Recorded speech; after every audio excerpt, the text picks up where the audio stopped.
La parole est à présent à notre doyen, Monsieur Daniel Boéry. Merci, Monsieur le Président. Monsieur le Ministre, Madame, Messieurs les conseillers ministres, chers collègues, chers amis dans l'hémicycle ou dans le public, à la télévision. D'abord, un grand merci, il faut quand même le rappeler, à notre rapporteur Pierre Van Claveren, il rougit, ainsi qu'aux différents présidents des commissions des intérêts sociaux et des affaires diverses, et comme ils sont là, je les cite, Thierry Pouillet, Christophe Robineau, Marc Bourreau. Il s'agit d'un travail approfondi qui concerne une grande partie de nos compatriotes, les fonctionnaires. Je profite de cette intervention pour les remercier de leur immense travail au quotidien pour faire de Monaco un pays toujours remarquable dans la qualité de ses services. Dans le même temps, comme l'a dit notre rapporteur, il s'agit d'une longue histoire de plus de 10 ans. Il fallait toutefois donner du temps au temps pour répondre par le menu, c'est-à-dire le détail, à la directive du projet qui vise à la fois l'attractivité du pays et à assurer aux fonctionnaires une meilleure sécurité et un développement des ressources humaines par des mesures concrètes dont toutes ont été illustrées ce soir, le tout attaché à la révolution numérique en cours. Bref, la modernisation du service public.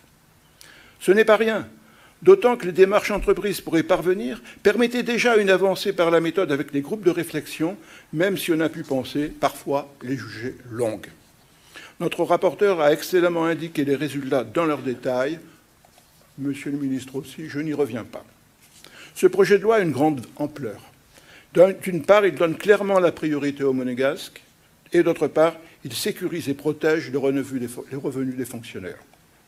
D'autant qu'en ces périodes économiques difficiles, toute action en faveur du pouvoir d'achat est adéquate, pérennisation du 13e mois, protection contre l'inflation, etc. Ensuite, dans le détail, je retiens des mots. Transparence, évolution, formation professionnelle, procédure de fonctionnement, dans le but de développer l'attractivité des métiers, la mobilité, le recrutement et la déontologie. On ne peut que souscrire à tous ces éléments, j'y souscris. Toutefois, je souhaite y rajouter un bémol tiré de mon expérience. Et ça remonte à plus d'un demi-siècle, et oui, le doyen. Une multinationale bien connue de tous m'avait demandé de rédiger des fiches de fonction dont les tâches étaient reliées, bien que disséminées à travers des processus complexes. Avec le temps, j'ai compris que si c'était nécessaire, c'était insuffisant en termes de motivation des femmes et des hommes qui travaillent. Du coup, j'ai jeté à la rivière l'organisation scientifique du travail, chère à Taylor, et à la distribution des tâches pour créer l'autonomie dans le travail. Permettez-moi de le rappeler, le concept de la pyramide de besoins de Maslow qui me semble extrêmement pertinent aujourd'hui. Dans le cas de Monaco, si le besoin de sécurité et de protection semble clair dans la vie et excellemment satisfait dans ce projet de loi, cela contribue à la base de la pyramide.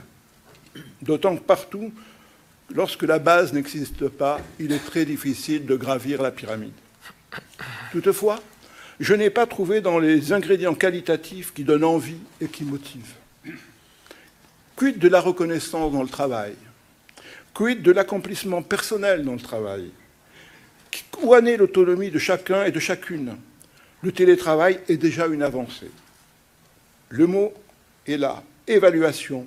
Mais qu'évalue-t-on? En plus, il y a la formation professionnelle. Elle est indispensable et est même écrite dans le projet de loi. Toutefois, j'espère qu'on l'aura remarqué, chaque discussion budgétaire me donne l'occasion de le dire, les sommes allouées à la formation sont insuffisantes. Il convient d'atteindre au minimum 1% de la masse salariale. Nous en sommes loin encore. D'ailleurs, l'exposé des motifs lui-même le souligne et se montre même cruel. Oui, 2000 jours de formation pour 1500 fonctionnaires. Faites le calcul tout seul. Si on veut réussir l'ambition présentée dans le projet des motifs et l'attractivité du métier, du fonctionnaire, il est essentiel d'écrire plus. Les missions, c'est-à-dire le pourquoi la fonction existe, bien au-delà des tâches elles-mêmes. Quels sont les facteurs clés de succès et les résultats à atteindre? Cela facilitera en même temps l'évaluation. Alors seulement, nous aurons mis en place des ingrédients supplémentaires pour l'épanouissement personnel des fonctionnaires dans leur métier. Le premier pas est fait. Évidemment, je voterai en faveur de ce projet de loi. Je vous remercie. Merci, Monsieur Boïry.